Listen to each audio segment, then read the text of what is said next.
once you download the program, the cool thing about Davinci Resolve and one of the reasons why I push it so much for people to use is because of the fact that the program is free. Oh, you basically brand new to Davinci. Okay, cool. So the whole point and why I push it so much is because it's one of the very few free programs that you can use that are really good. Because a lot of times, not that there aren't other good free programs out there, but a lot of times you'll get a program that's limited in some kind of way, and most times you'll have like a timed free trial or something like that, where it's like you really aren't able to get the full effect of that program. DaVinci Resolve really doesn't hold anything back from the base. I mean, there's things that you have, there's things that DaVinci Resolve has that you cannot do in the free version.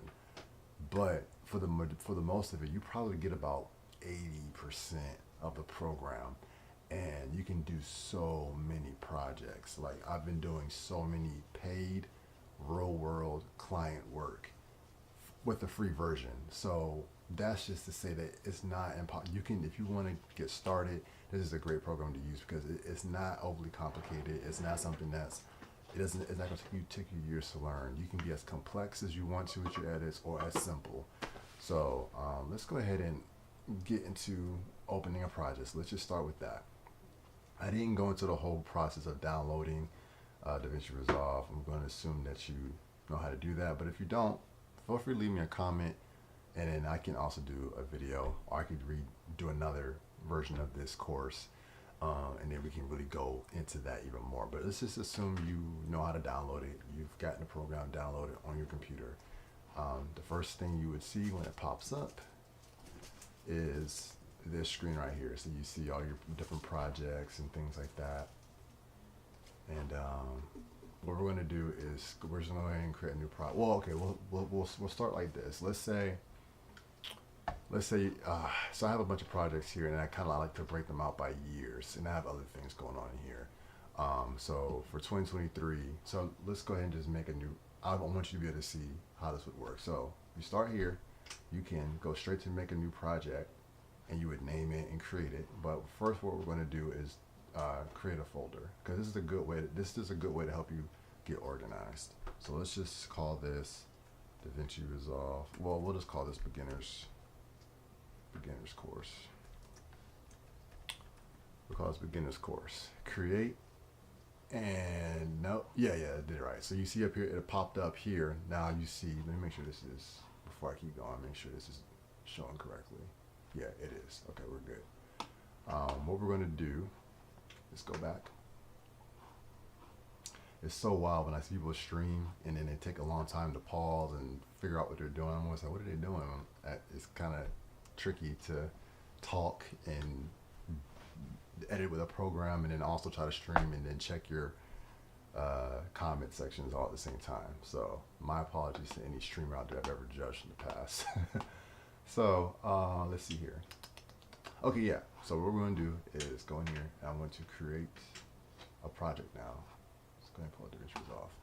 So beginners course, click there. I keep checking to go back, because the way I have it set up right now, I have to, in OBS, this isn't an OBS tutorial, but I have to every time I open a new window, I have to add that to the scene. It's weird. I have to figure out how to make it, I need to figure out how to make it better. But for right now, that's what we need to do, because I was running just too many issues the other way. All right, so let's go back to DaVinci Resolve, and I'm going to just make a project and say beginner lesson 1, and create. Okay, so we are now in the DaVinci Resolve timeline, and on your end, you're probably not seeing that yet. So what I need to do is add that in so you can see it a little behind the curtain of what's happening right now. So bear with me for 1 second as I add in the next window. while I'm adding in this next window, have you guys seen any movies lately or new TV shows that you like? I don't know how many people are there. It might still be just one person. But if you've seen any cool movies or anything, go ahead and drop them in the chat. Let me know what they are, or TV shows. All right, display capture, window capture, window, and we're going to add. Okay, and then we're going to go to Davinci Resolve. So there it is. Cool. All right, we are in there now. So I'm going to transition back over. And actually, it just dropped my camera to the bottom. So hold on, give me a second here to fix this. Where am I? I'm here. Okay, there we go. Let's go ahead and transition that's cut. All right, there we go. Had to fix that up real quick. Okay, so we are in the project. So you'll see I'm going to start off going through all the pages, basics. First page you'll see is the media page. So the thing that's cool about Davinci Resolve, as opposed to something like, let's say, Adobe Premiere. Adobe Premiere has a lot of different, really good programs. I'm not here to knock Davinci Resolve. Adobe Premiere in any way, not at all. Really good programs and things like that. The issue, not really an issue, but the thing that's unfortunate about it is that they have all these different really good programs that aren't all built into one. They all like connect, and they do a good job of it, but they all connect separately. So you'll do something in one project, and then you'll click to open another program. And it, like I said, if your computer's fast enough to keep up with it, it's not a bad thing. It's not. I'm not here to knock it. But that's one of the things I really like about Davinci Resolve is because it's not different programs. They're all built into one. So everything you're doing is right there in Davinci Resolve, which is something that I really like about it. Like I said, this is I said this already, but I didn't. This is a quick overview. I'm not going to be going super crazy. This is a crash course to get you started. This is the media pool. Or the media tab. You have the media tab, you have the cut page. They call them pages, I'm calling them tabs, but they actually call them pages. You have the edit page, you have Fusion, you have, sorry, my computer's slowing up a little bit. You have color, Fairlight, and you have deliver. So to kind of go through what each one is, media is essentially where you can sort all of the footage you want to bring into this project. So you can kind of see all your different, so I got both of my hard drives, my computer's internal hard drive, and then my hard drive that I work off of. And then you have other databases that you can pull from. You can just kind of basically pull in all of your footage or whatever it is you're doing and working in. Let me just switch back over real quick to make sure I'm not missing anything in the chat. No, we're looking good. Still there. Let me know if when I'm clicking over to the pages you guys aren't seeing anything, because I will fix that. But you should be seeing everything okay. While I'm doing this, let's go ahead and go back over to Davinci Resolve. But yeah, so that's how that works. I'm going to come back and demonstrate through everything.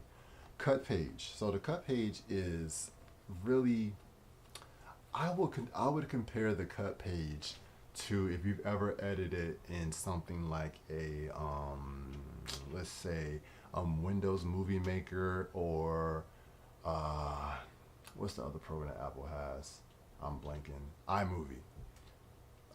Not to say that it's exactly like those programs, but what I mean is if you've ever used those programs, you probably know that they're a lot simpler than something like a Adobe Premiere or something like a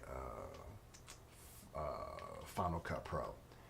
They tend to be very streamlined and have a lot of features that are geared toward quick edits, simple things you want to do, and then even like social media. So if you have like some quick edits you want to do, you're not really trying to do a lot of intense, different things to it, this might be a good way to edit, or you just want something a little bit simple. So something a little bit more, simpler. You're not trying to do a lot of cutting necessarily, kind of just dropping your clips in.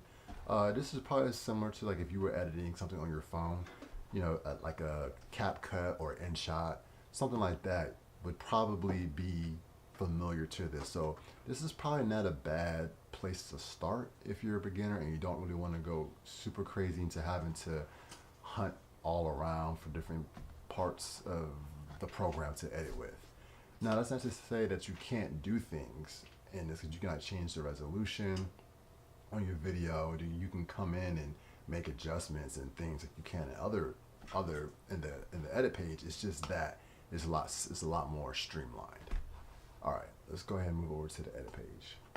Now, the edit page is where I do my edit. I don't really, honestly, do not use the cut page really at all.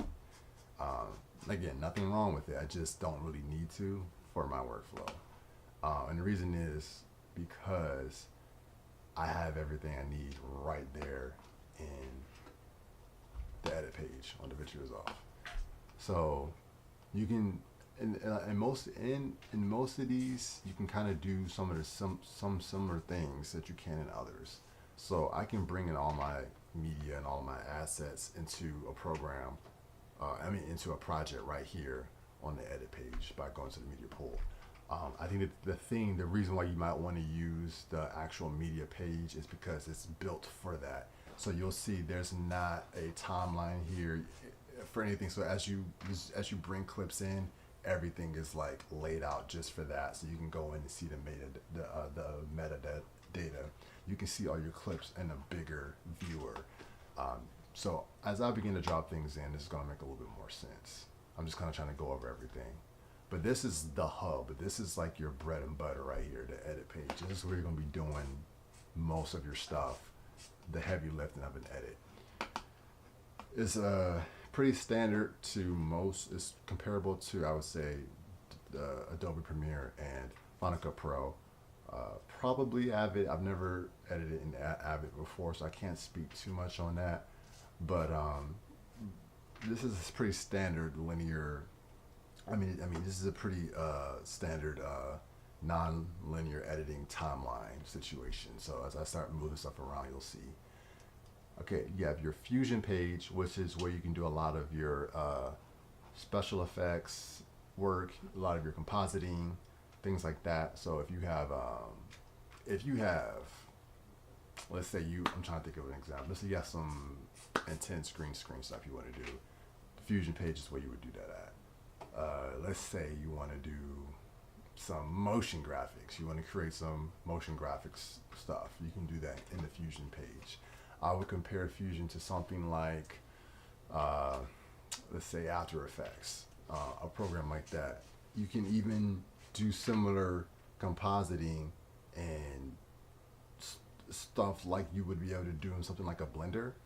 Not so much to the degree of I wouldn't say necessarily to use it to create 3D models or anything like that, but in terms of being able to create scenes and compositions and things like that, I've seen people compare it to Blender. Like you can do some of those similar types of things. You can bring in, if you made something in Unreal Engine or something like that, you would be able to bring that into your compositing and adding in your live action clips and things like that. So basically, if you are familiar with doing VFX work, compositing, green screen, that type of stuff, this is where you would do it. Again, not to say that you can't do some of those things in the edit page. It's just that each page has a specialty. Now moving on to the other page, I probably use this. My number one most used is the edit page. My number two most used would be the color page. And this is probably my favorite place to be, and probably what Davinci Resolve is the most known for. Before it was even, I heard people talk about Davinci Resolve, and I always thought it was just for color, because this is all people ever talked about.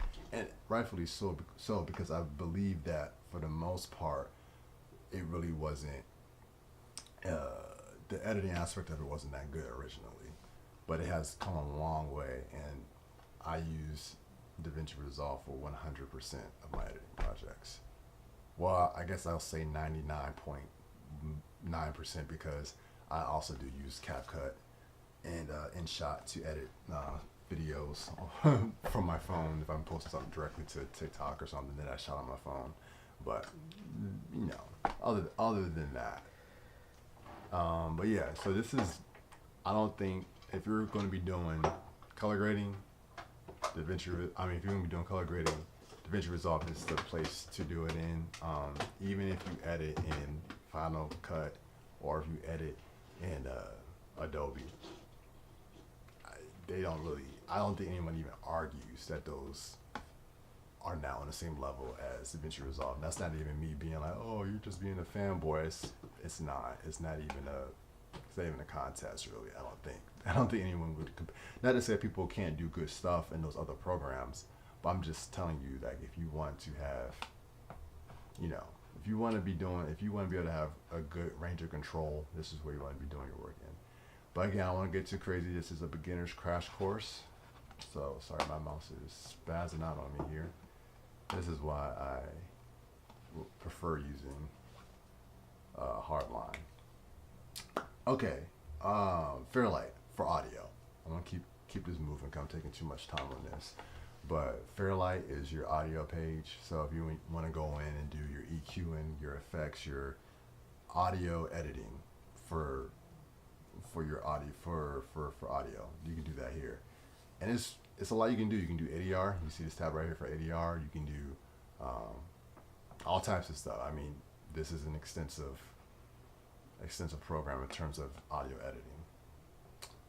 Right. So we have the little spaceship guy here, which is pretty cool. I like the little symbol, but here's the little spaceship symbol here. And this guy is where you can export your video. And you have some presets up here, some render setting presets, so you can do different formats directly to YouTube, Vimeo, Twitter. That's so weird. People post videos on Twitter still. Okay. You can do XML files. So essentially, that's weird. They only have Final Cut Pro 7. I just realized that they don't have Final Cut Pro 10. But well, I guess it's not that weird because Final Cut Pro 10 is very different than other editing programs. So that makes sense. So let's say I'm editing a project, but then someone needs to do some finishing work in Premiere. I could assemble the program. I could assemble the edit and export it as a XML file for Premiere, and then that person who's editing in Premiere would be able to get the footage and then link it up and open it up in Premiere. That's how that works. If you're trying to transfer your effects and things like that, I wouldn't really. There might be a way to kind of work around that. Oh, just as you got Josh Williams up here. Mr. Williams, he says, I want to switch, but learning a new system is, I know, I 100% agree with you. I do, I really do. And I felt the same way. I really did feel the same way as well. But I just did it. One day part of me is like, just, you know what, just do it, just see what happens. And I just did it. And it is a learning curve. It is. I'm not even gonna lie about that. It is a learning curve. I'm not gonna sit here and make it seem like it's not. But I don't think it's as bad as people think it is. I really don't think it's as bad as people think it is. But I've also been editing on it for a while now. So, like, for instance, if I was to try to go back to Adobe Premiere, I think I would be okay. But there are probably little intricacies that I'd be like, oh, wait, how do you do that? So you can probably try to help yourself with not having such an issue by trying to match up your keyboard shortcuts. I feel like that's the biggest thing. Matching up your keyboard shortcuts to be similar, so that might help to some degree, but there are definitely some differences. Excuse me, I have to take a drink of water. Okay, so we went through all the pages. I'm going to just go ahead and bring in some stuff so I can start showing you. And I think what I'm going to do is I'm really going to focus on the edit page and the color page in this course, again, because I'm taking a lot of time. I don't want to spend too much time on these things. My mouse is spazzing on me right now. I'm using my home setup, my better mouse and all that. It's at is at my office space with me and my team. We it's at our office location, so I am a little struggling right now. Let's see, what do I want to do? What do I want to pull in? I'm trying to think of some good footage. I wanted to show you something that I can do some color grading on. I know what I'll do. I'm going to pull in a project. I see that we got Mr. Williams here, me and him on a production company together. And I'm actually going to pull in a project I said that so wrong, that's so weird, that me, him, and another friend of ours, Michael, did recently. My goodness, this is going so slow. Let's see. Actually, I'm gonna pull in something I just shot. Yeah, let's do that. We're gonna pull in something I just shot.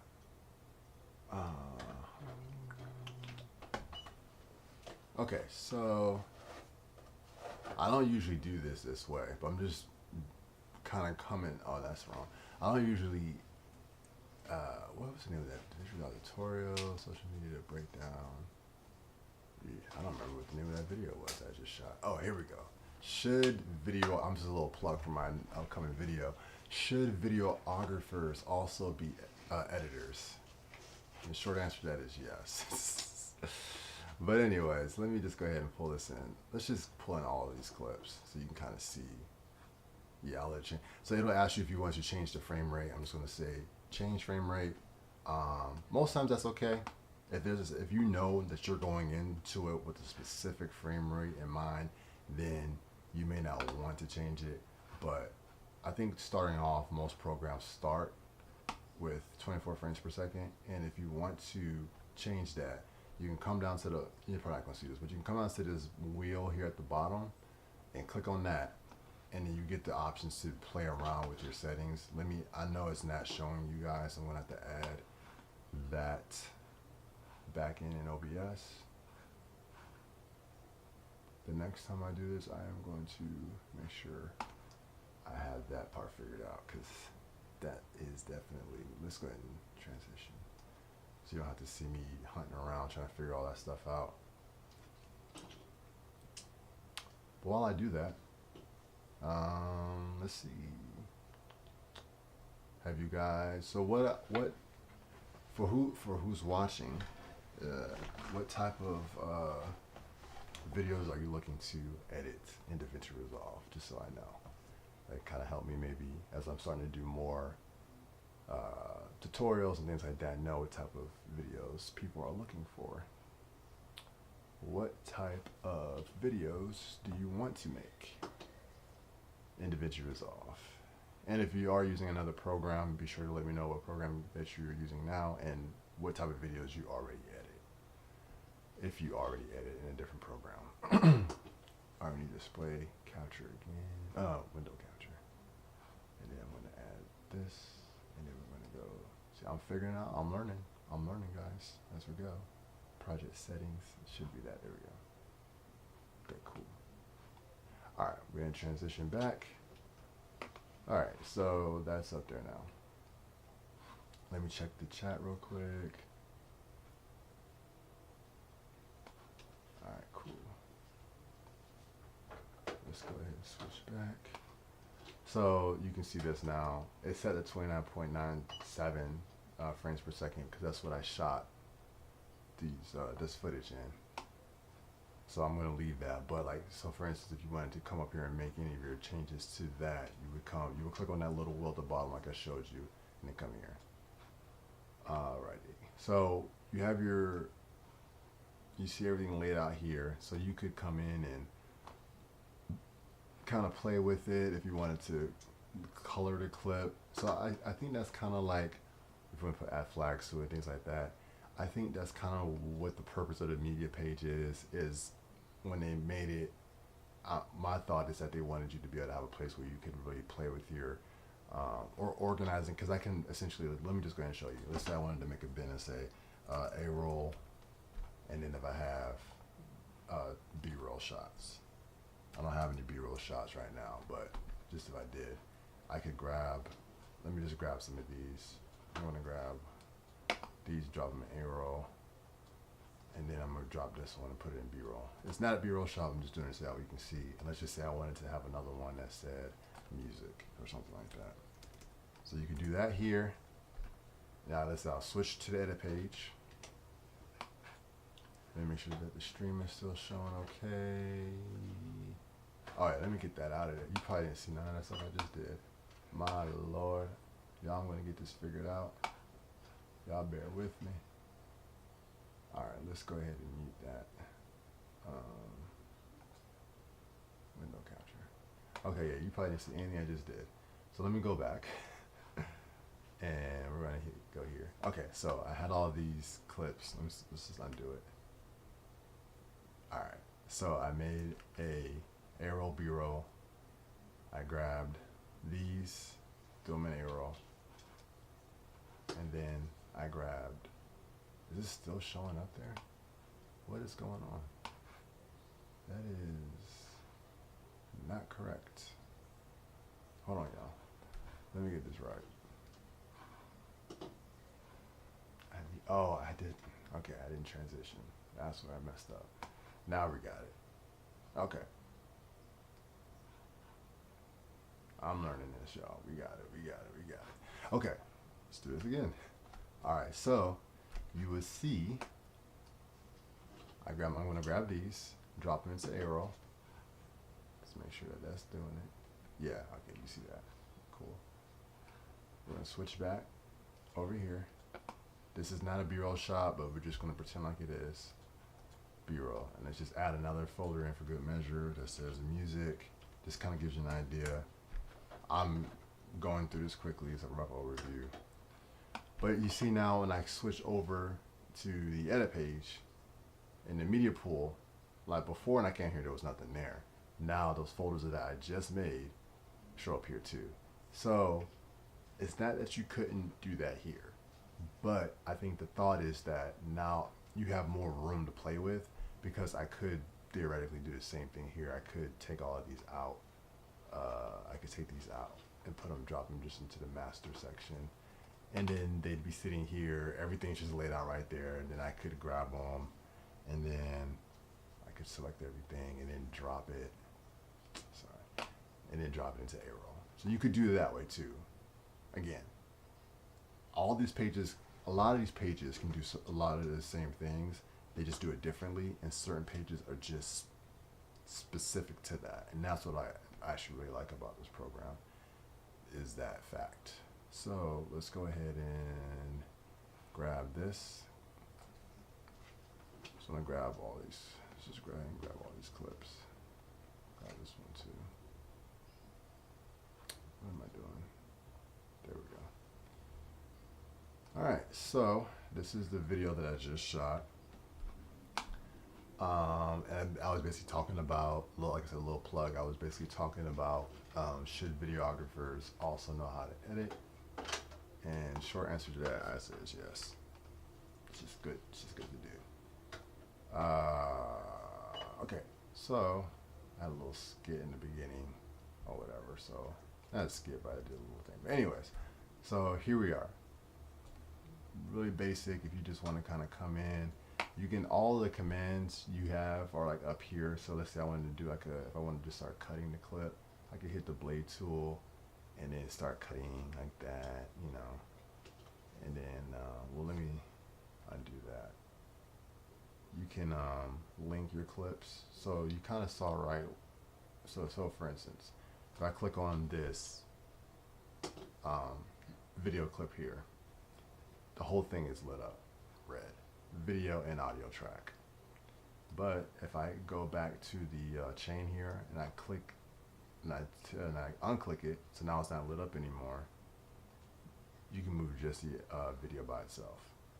So, you know, that's pretty straightforward. So depending on what level of editor you are, that would make sense to you. That's pretty standard in most editing programs. But if you're new to editing, if you want to separate your audio from your video, you can do that. I'm gonna leave it together for right now. But if you want to, you know, cut, you can come here, hit that tool, your blade. You can start, you know, doing your cuts. You can move your mouse cursor. You can grab the playhead and move it over, and then you can do another cut there, and then you can switch to your mouse again, which is called your selection mode, and then you can highlight everything, and then you can delete it. I'm trying to, there, you can hit like backspace if you want to delete on your keyboard. I have a different way that I edit because I don't use these buttons. I use shortcuts and things like that, but just so you can see what I'm doing. And then if you wanted to, oops, sorry, I'm zooming in and out. If you wanted to grab that and bring it over there, you have your edit. And look, I just made an edit. That's editing. Boom, we did it. But that's essentially editing. I mean, that's really what it is. I mean, there's more to editing than that, but I just did an edit. If you look on this top section here of the right on the timeline, you'll see a lot of the things you can control. Like I said, you have your selection tool, your blade tool, and then if you want to zoom in and out, you can do that with this. You can slide it, or you can go the plus. You can click the plus and the minus to zoom in and out of your timeline. There are different ways to do that. You have quick commands and shortcuts, so I can do little things on my keyboard to help me move faster, which is how I edit. But yeah, so that's that. Now I want to go ahead and move over to, oh, let me show you this, because I feel like this is somewhat of an important part. It's all important, but my computer is lagging a little bit, so you may not be able to see it on your end, but I think it is getting a little strained from streaming and then also editing and all that stuff. But what you have on your edit pages, one of the most important spots you're going to be at is either your media pool, your effects tab. So you just kind of follow me up here at the top left of the screen and make sure that we're still good. Make sure you still see. Okay, yeah, we're at 43 minutes. I'm gonna get ready to wrap this up pretty soon. Like I said, we got media pool where you can access everything, all your footage and all your assets. You have effects. So let's say you wanted to do some video transitions. I just made my my edit there. So let's say I wanted to like go back in now. My goodness, this is really slowing up on me, unfortunately. So where your edit is, your cut, you can grab a transition. Let's just say you want to do a blur dissolve, drop it right on top, in between there, and then as you play it through, you can see the effect that you just did. I can undo that. I can do a different one, dip the color, so different things like that. So, and then they have a bunch of different ones. So you can just kind of come in here and play with all of the different, this is one I use a lot, drop warp. For certain situations, like for certain things, these clips won't all work because you don't want to just do it in the middle of a video. I usually use that for graphics. But yeah, so that's how that would work. If you wanted to come in and do titles, there's audio transitions as well, fades and things like that. Again, I don't want to go overly into this, but let's say you just want to do, you want to get your nice little, a nice little title or something. Let me get a decent looking one in here. This is let's just say you want to do like a little lower third. You just started the video, you want to put, oh yeah, this is who it is. This is what the video is about or something like that. Just my name in real quick. Oh, I'm moving way too fast. I'm sorry, y'all. So I grabbed, okay, let me start over. I forgot this is a beginner's course. So I found one that I wanted. I just click it and drag it, drop it on top of the video on my timeline. I thought that's pretty self-explanatory. I was just checking the chat. What you do then is you highlight, you click, when something is, when you click on something and you know it's highlighted is when it's red, like the red outline shows up on it. That's how you know you have selected it. Then you have, on the right side, you have something called inspector. this right here. You can click it on and off. This is where you control all the different attributes of your clips. So for my title here on my lower third, I have it selected, and you'll see that I can come in here and basically make changes to it. There's different options, and each one of these would have different options depending on what the effect is it's doing, but they pretty much look similar. So again, main text, that's where it says sample. I'm just going to type my name, Denzel. Snap, B-R-S, B-A-R-N-E-S, Denzel Barnes. And for the bottom text, let's say I want to do, I'll just say videographer, because I am a videographer. And then you can see that. And there you go. So that's how that would work.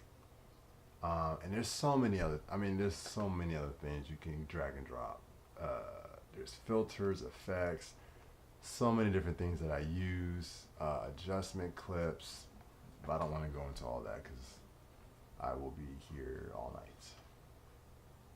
But another thing you can do, I just want you to see how you can control the attributes of a clip in the inspector tab. So if I wanted to zoom in, I would just go to under transform and then go to zoom. And then I can reposition, wrong one. I can reposition, move it around. Say I want to get a nice little close up, all up in my face. Bam, there you go.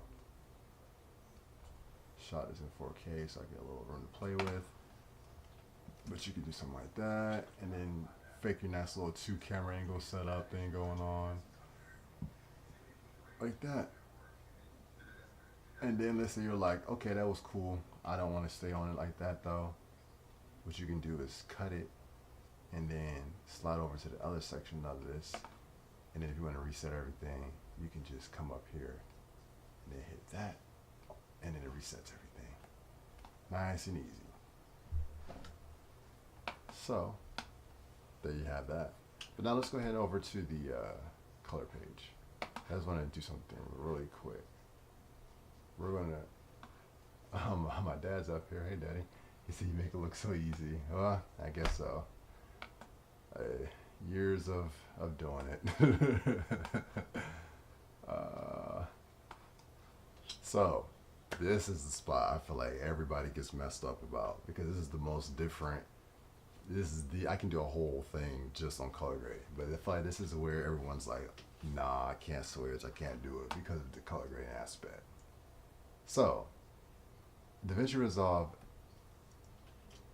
has a lot of programs. So if you're coming from Adobe Premiere, everything is layer based.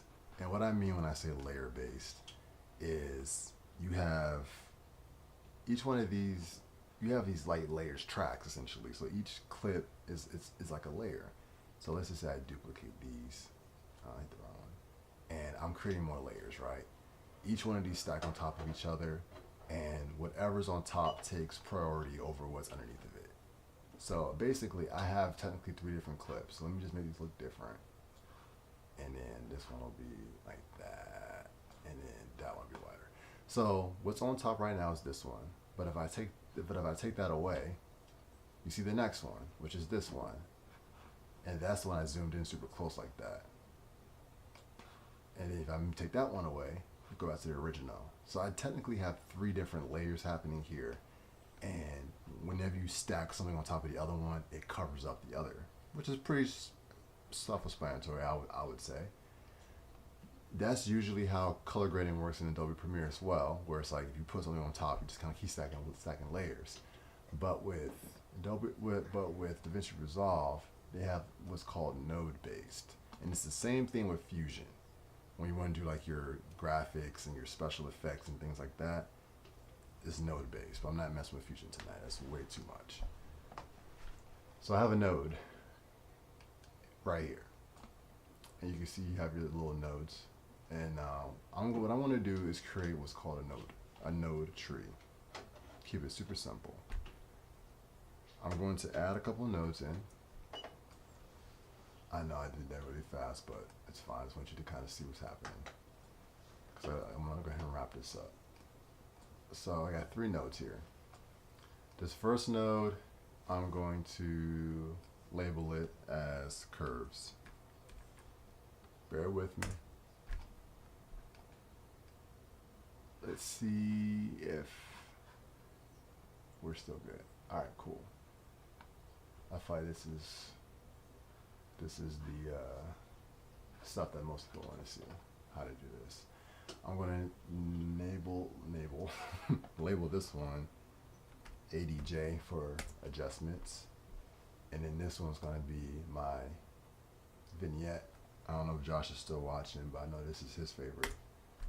Throw a nice little vignette on videos. Okay, color grading. We're never going to really be color grading, we're just going to be color correcting. But essentially, I'm not going to overly explain things. I know I'm moving quick, but don't worry about it.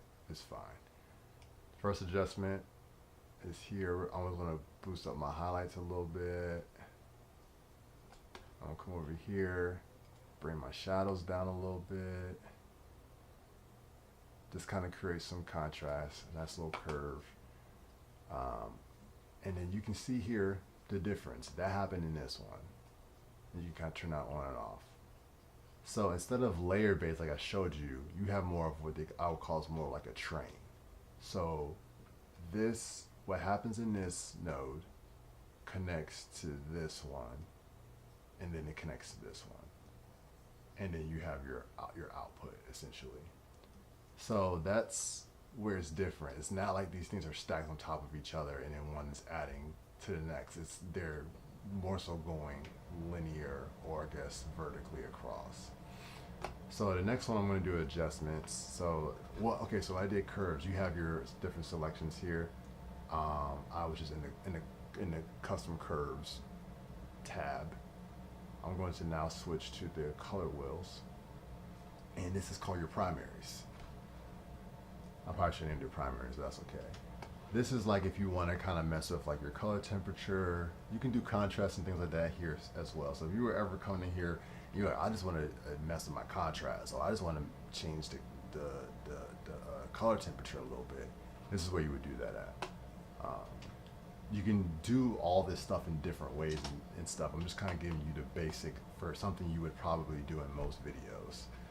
Let's say you wanted to boost the saturation a little bit. You could do that. Boost the saturation. Let's say you wanted to add a little bit more contrast. And let's say you were like, it's a little warm, I want to cool it off a little bit.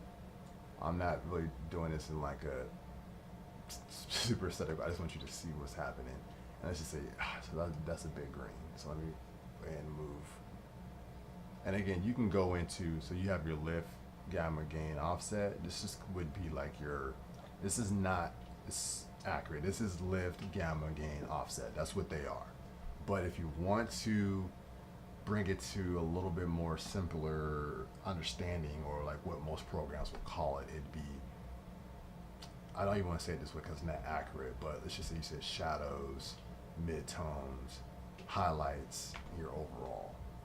The reason why I don't actually want to say that is because you do technically have your shadows, your light, your highlights, and your other things like that over here. Your shadow, your lights, and then your highlights and your midtones. But I'm not trying to get into all that stuff. But essentially, that's what that is essentially. So if you want to do that, and again, if you want to take something off, you can. Okay, so let me say it like this. You can mute a track. So if I'm muting this one, you're still seeing what this one's doing. You can take that off. This one I haven't said anything to yet, so that's why nothing's happening on there. But you can see what it looks like with the curves. You can see what it looks like with all my adjustments. That gives it more of that punch and stuff like that. So you can kind of see my face a little bit better, see what it's doing. That's just, this is nothing. Slight curves, just get a little bit, and bumping up the highlights, bring the shadows down a little bit, bringing in the saturation and the contrast and all that. That's what this one is doing. And then we're gonna go ahead for a vignette real quick. And what you want to do is come over to your window, and I'm just gonna grab it. You're basically creating a mask. I'm gonna get a circle, kind of shape it how I want it to be, because you are basically, this is just one of the ways you can make a vignette. There's other ways to do it. I just like doing it custom by hand, because they have actual vignette setting. And then you want to invert it. I will do more in-depth stuff. That's why I'm not really stopping to explain all this, because it would be taking forever. I just kind of want you to see what you can do. Like I said, it's a crash course, so you can just kind of get an idea. So what I'm going to do now is grab gamma, my midtones, and start bringing them down on the wheel here. You see it? This is the wheel. I'm just cranking it down to create like a vignette. And it's just kind of like creating a little shadow around me. I'm over exaggerating it just so that way you can see what's happening. But yeah, like I'm really pushing that a lot. I would definitely tone that down. I just want you to see what's happening. So yeah, that's the look. You can turn it up here at the top. You have this little bypass color grade infusion effects. You'll see this on your edit page too, but you can hit this to quickly take off the effects. You can see what it's doing. But yeah, that is what's happening there. And then I think what I'm going to do now is go ahead and go to the export. We're going for an hour, my lord. Here, we're going to stop this. I'm going to go ahead and go to the deliver page so you can kind of see what that's looking like. Actually, let's go back to the edit page so I can show you the right way. Let's delete this because we don't need that there. But I'm just going to take this section here because I don't want to do all of this. So I'm going to grab this section. And what you want to do is set your in. So okay, I have a lot of stuff happening here, but I don't want to export all of this. But if I only go to my deliver page and export, it's going to export everything else on my timeline, but I don't want it to do that. So what you can do is basically tell the program what section of the timeline you want it to export by setting an in point and an out point. So how you do that, the easy way to do it is you hit I on your keyboard at the beginning of your timeline. Then you go over to the end of what you want. And I just want right here to be the end of it. Actually, I'm going to shorten this because I don't want it to take a long time trying to export. That was like 5 minutes. We're just going to do a couple seconds. You can kind of see over here the time, so you can see how long the video is. So that right there is 34 seconds. This one is basically meaning the first hour, but it's 34 seconds of video. I'm going to hit out. So like I said, you hit in to set it, the beginning of it, and you hit out to set the end of it. And everything else is dark now. So these parts are not going to be included in the export, which is what we want. We just want this section. So now you go back to deliver. And since we're on YouTube, we can go ahead and just use the YouTube preset. Oh Lord, my computer is messing up. Hopefully it's not messing up like that. Yeah, it looks fine for you guys. It just doesn't look like that for me. It's like glitching and I really can't see what I'm doing. Alright, there we go. I'm going to click on YouTube and it's going to do basically set the resolution and what's your format, your video codec. All that's supposed to be, you don't need to worry about all that stuff. I'm just doing a YouTube because this will be a YouTube video at some point. So this is what I could do. I probably will do my own thing, but anyways, if you want to upload a video to YouTube, you can use their preset. And all you got to do now is title it. So I'm just going to say beginner lesson 1, the video. Location, you would just browse and you can set wherever you want it to export to. So I'm just going to put it in my folder, projects, images by Zell, and then exports. We'll just put it there. That's fine. Save it there. Now this is the important part. If you're like, now how do I get it to render? You come down, you see here it says add to render queue. That's what you click on. Let me just make sure everything's good. Yeah, we're good. Add to render queue. Now, when you hit add to render queue, literally all that's doing is putting it in the queue to be rendered. That does not actually do the rendering. Because I could, while I'm in this project, render out multiple things. So if I wanted to also render these out, I could set my in and out points to these guys as well, and also render those. That's not what we're doing right now, but I could do that theoretically.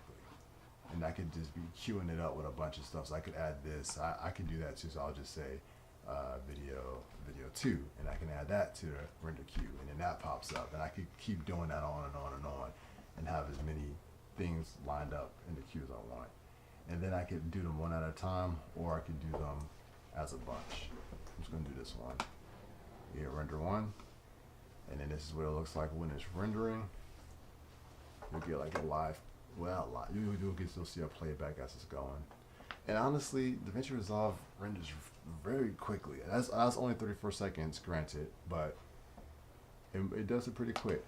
Like, that was 16 seconds for a 34-second video on my computer that's lagging right now because of the stream and everything else I got going on. Usually when I export videos, it exports faster than the video is in length. And I remember when I used to edit on Adobe Premiere, it did not do that. If a video was 15 minutes, it would probably take 30 minutes to export. So again, you have to consider if you have a lot of graphics and other heavy stuff that's going to pull a lot on your system's function, processing power and stuff like that. But you know, all right. So that was just a really quick crash course on Davinci Resolve 18. So thank you so much, everyone, for being here with me. Let me check over here. If you have any questions, feel free to drop them in here, and I will respond to those. I'll give you a few minutes to see. We get 2 people watching right now. Looks like we got up to 10 people viewing at one point. That's cool. Or 10 views. That's awesome, especially for that advertising. Thank you guys for everyone who showed up. I appreciate you guys, my friends and family. I appreciate y'all for showing up and supporting me and hanging out with me, so I didn't have to do this by myself. But yeah, so this is just a crash course, quick little getting into it. I know it's not as detailed, and I would do more detailed things later, but I just wanted to get this out because I've had people say, like, yeah, I do want to get into it, I just don't really know how to do it. People who I know.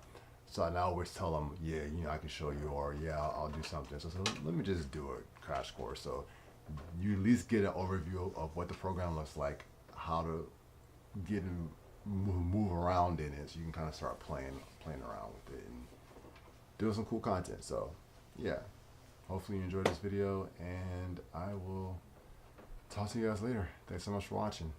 Peace.